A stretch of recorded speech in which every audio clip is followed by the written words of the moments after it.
Bismillahirrahmanirrahim. Assalamualaikum warahmatullahi wabarakatuh. Rekan-rekan mahasiswa, kita berjumpa lagi dalam mata kuliah struktur beton. Kita masuk ke pertemuan terakhir ya, sebelum ujian kompetensi. Kita masuk ke pertemuan 31. Kita akan mencoba mendesain kolom langsing.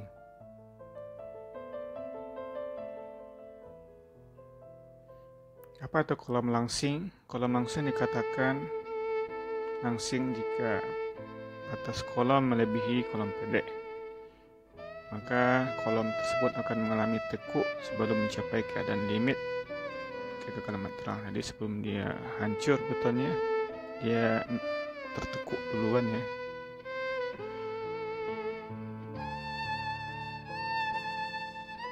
Rekan pada muka yang tertekan pada beton untuk beban tekuk akan lebih kecil dari 0,03. 0,03 ini adalah regangan beton ya pada saat hancur. Kolom yang demikian disebut dengan kolom langsing yang mengalami kombinasi beban aksial dan momen lentur. Jadi dia akan bereformasi melintang dan mengalami momen tambahan akibat efek Pn theta ya. Pn sigma Pn sigma, di mana Pn adalah gaya aksial dan sigma adalah defleksi kolom tertekuk pada penampang yang akan ditinjau.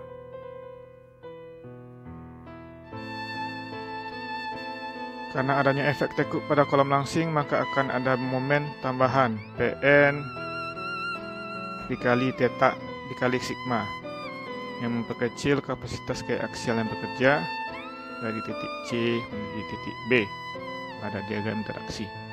Dengan adanya efek tadi, kita akan ada momen tambahan yang bekerja Pn kali sigma yang akan memperkecil kapasitas gaya aksial. Jadi kapasitas gaya aksialnya jadi kecil ya.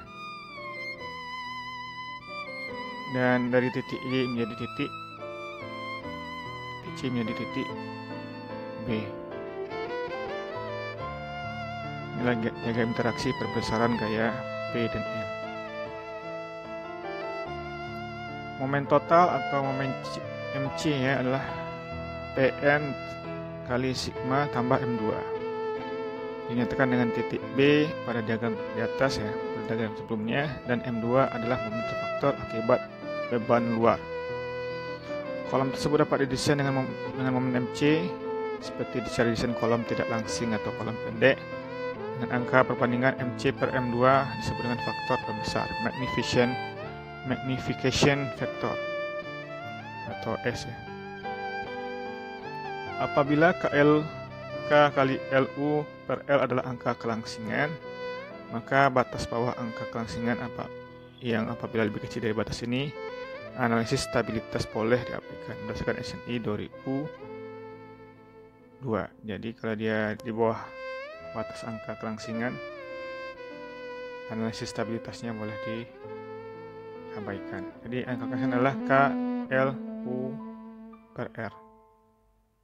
Apa itu K? Karena adalah panjang kolom, LU adalah faktor panjang kolom, LU adalah panjang kolom, R adalah jari-jari gerasi. Oke, kita coba lihat pengaruh kelangsingan kolom komponen struktur kan yang harus diperhitungkan jika dia rangka portal bergoyang ya. Rangka portal bergoyang ini rangka portal tak bergoyang dan rangka portal bergoyang. Kalau rangka portal tak bergoyang, ini portal ini didefinisikan sebagai portal di mana tekuk goyangan dicegah. Tak bergoyang ya, dicegah oleh elemen topangan struktur tersebut dan bukan oleh portal itu sendiri. Jadi sudah dicegah oleh elemen-elemen tapi bukan portal ya. Beda dengan yang bergoyang. Kalau portal bergoyang akan dicegah oleh portal itu sendiri.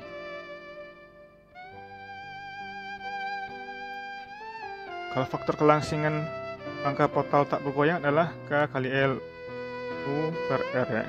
Itu harus lebih besar dari 34 dikurang 12 MI M2 M1 M2 ya. M1 adalah momen ujung terfaktor M1 dengan M2 lebih besar dari M1. Jadi yang di bawahnya lebih besar dari M1. Kalau rangka portal bergoyang, K kali LU, faktor panjang kolom kali panjang kolom, jari-jari gerasi lebih besar dari 22. Untuk jari-jari gerasi R-nya adalah akar dari IG dan per AG. IG ini inersia ya, AG ini adalah luas. Dengan dapat diambil R-nya lah sama dengan 0,3H untuk penampang segi 4, di mana H adalah dimensi kolom tegak lurus terhadap sumbu lentur. Dimensi kolom tegak lurus terhadap sumbu lentur. Jadi kalau kolom dimensinya mana yang tegak lurus terhadap sumbu lentur, itu yang kita ambil. Dimensinya BH ya. Biasanya adalah yang lebih tinggi. Untuk penampang lingkaran, R dapat diambil oleh 0,25 kali H.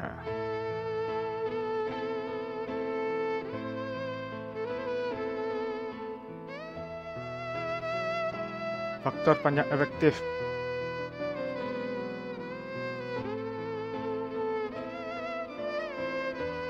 Faktor panjang efektif atau K untuk komponen struktur tekan dari rangka tak bergoyang harus diambil sama dengan 1, kecuali untuk analisis lain. Jadi K berdasarkan nilai-nilai E, elastis modulus, dan I inersia dengan menggunakan gambar berikut. Jadi ada K adalah faktor panjang efektif. K adalah faktor panjang kolom atau panjang efektif. Biasanya tergantung dengan ini gambar Garfu ya. Garfu adalah rasio dari sigma EI elastis modulus kali inersia per L.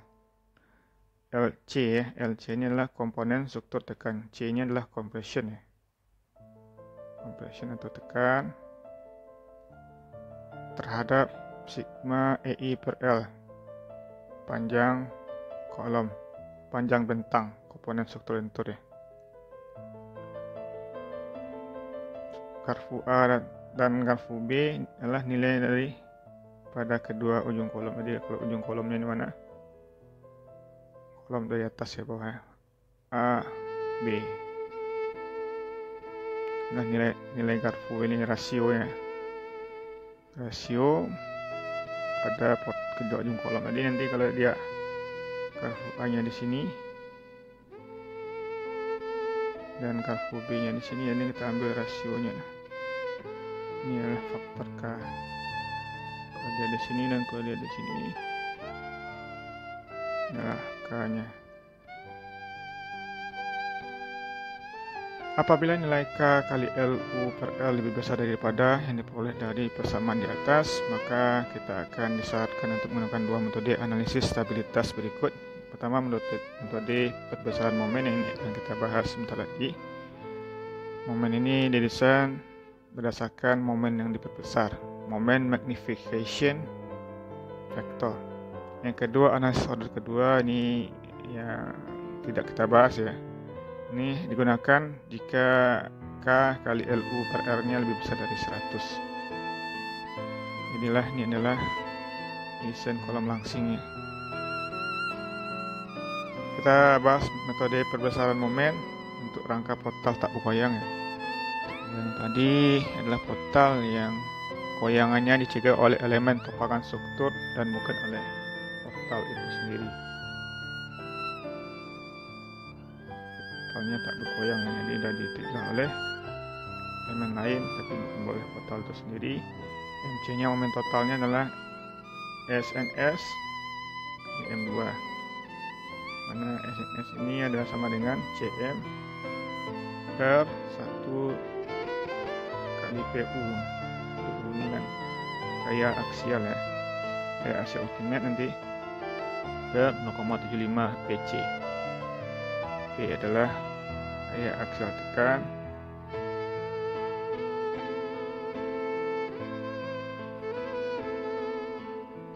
lebih besar dari 1. PC ini biasanya rho kuadrat kali EI ya, per KLU. Ini kolom lentur kuadrat. Bila tidak menggunakan perhitungan yang lebih akurat, EI dan persamaan di atas boleh diambil dari sini. Kalau tidak perlu detail kali, kita gunakan ini aja, 0,02 EC kali IG elastis modulus kali inersia kali elastis modulus dari apa ya, ES nya dari S I kali SI per 1 tambah B kali D, atau EI sama dengan 0,4 kali EC elastis modulus compression atau tekan kali inersianya per 1 tambah BD, dimana SNS ini adalah faktor pembesar momen, CM adalah faktor yang menghubungkan diagram momen aktual dengan suatu diagram momen rata, IG adalah momen inersia penampang bruto beton, MM pekan 4, ISI adalah momen inersia tulangan, MM 4, BD adalah rasio beban tetap aksial terfaktor terhadap beban aksial terfaktor maksimum, ada rasio nanti. Untuk komponen struktur tanpa beban transversal, kita akan mendapatkan nilai CM-nya adalah 0,6 tambah 0,4 M1 per M2, lebih besar dari 0,4. M1 per M2 ini bernilai positif bila kolom melentur dengan kelengkungan tunggal.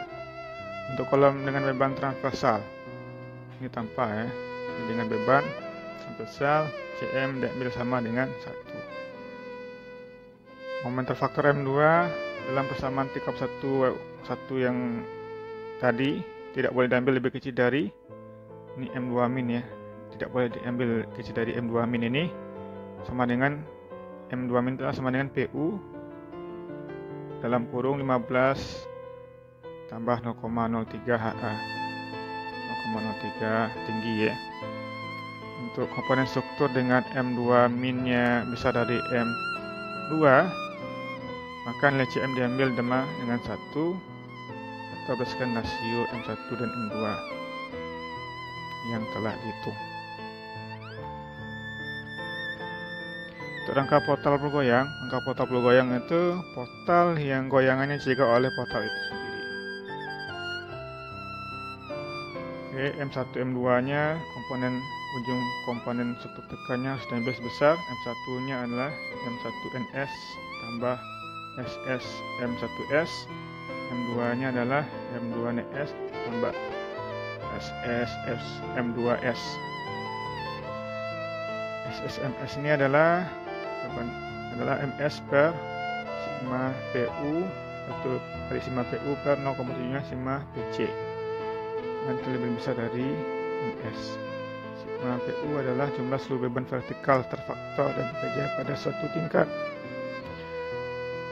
Sigma PC adalah kapasitas tekan, karena ini C nya kapasitas tekannya kolom-kolom bergoyang pada satu tingkat. PC dihitung dengan persamaan 3/16 ya. M1S adalah nilai yang lebih kecil dari momen ujung faktor pada komponen struktur tekan akibat beban yang menimbulkan beban goyang ke samping yang berarti NMM ya biasanya, Newton milimeter. M1NS ya, tadi M1S, M1NS. Jadi ini adalah nilai yang lebih kecil dari momen ujung faktor komponen struktur tekan akibat beban yang tidak menimbulkan. Kalau tadi menimbulkan, kalau sekarang tidak menimbulkan goyang ke samping. Masih sama nih Newton milimeter juga. M2S adalah nilai yang lebih besar. M2S adalah nilai lebih besar. Kalau tadi dia lebih kecil, sekarang lebih besar. Akibat yang menimbulkan, ini yang menimbulkan ya. Baru M2NS-nya yang tidak menimbulkan untuk yang nilai yang lebih besar. Dari momen ujung terfaktor pada komponen struktur tekan. Masih dua-duanya adalah Newton milimeter. Oke, kita masuk ke tulangan ratelar kolom. Ya, terdiri dari dua, tulangan sengkang dan tulangan spiral. Tulangan lateral diperlukan untuk mencegah terlepasnya selimut atau tekuk lokal memanjang. Jadi kita perlukan untuk mencegah terlepasnya selimut beton ya, cover beton itu, atau tekuk lokal tulangan memanjang. Jadi kalau ada tulangan sengkang, dia akan mencegah tekuk. Tulangan dapat berupa sengkang yang didistribusikan merata di seluruh tinggi kolom pada jarak tertentu. Tulangan sengkang harus memenuhi persyaratan sebagai berikut. Pertama, tulangan sengkang pengangkat lateral harus dipasang sepenuhnya menurus di sekeliling inti baja. Struktural. Yang kedua, sengkang pengikat harus mempunyai diameter tidak kurang dari 1/50 kali dimensi sisi terbesar. Jadi 1/50 kalau beratnya dari panjang ya. Itu harus mempunyai diameter tidak kurang dari itu. Namun diameter sengkang pengikat tersebut tidak boleh lebih kecil dari D10 ya, diameter 10 tulangan, dan tidak perlu lebih besar dari D16. Jadi antara D10 dan D16 ya. Jaring kawat las yang mempunyai luas ekivalen boleh juga digunakan sebagai sengkang pengikat. Yang ketiga, spasi viral antara sengkang pengikat lateral tidak boleh spasi vertikal ya. Spasi vertikal, tadi sengkangnya ini ya, inilah sengkang. Spasinya antara sengkang pengikat lateral tidak boleh melebihi 16 cm. Spasinya tidak boleh melebihi dari 16 diameter, 16 kali diameter ya tulangannya. Jadi kalau tulangannya 12 mm, itu tidak boleh melebihi dari 12 kali 16 berapa ya? Itu tidak boleh melebihi dari spasinya itu. Atau 48 diameter batang sengkang pengikat, atau 1,5 dimensi sisi terkecil komponen struktur komposit. Berikutnya tulangan spiral. Ini khusus digunakan ya, kalau ada ini bagus untuk digunakan di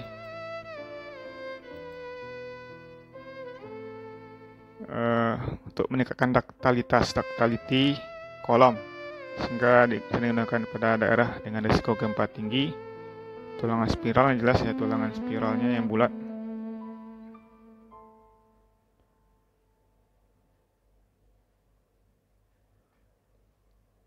Tulangan spiral mempunyai jarak cukup dekat dapat menambah kapasitas beban batas pada kolom. Jadi angka penulangan spiral minimum adalah PS ya, adalah volume tulangan spiral tiap satu putaran per volume beton yang terkandung pada satu putaran. Jadi berapa volume tulangannya per volume beton. Ini berapa volumenya. Ini berapa volume beton spiral ya. Itu PS. PS adalah 0,4 AG. AG adalah Pro kali H kuadrat per 4. AC adalah Pro kali DC kuadrat per 4. Kalau H adalah tinggi dari kolom, diameter kolom ya. Diameter kolom berapa? Ini H. Kalau DC adalah diameter inti beton dari tepi ke tepi spiral. Dari tepi ke tepi spiral. Jadi diameter intinya adalah, kalau spiral ini berarti DC ini adalah ini ya, spasi ini ya. FC adalah kuat tekan beton, ini kurang 1 kali FC adalah kuat tekan beton biasa.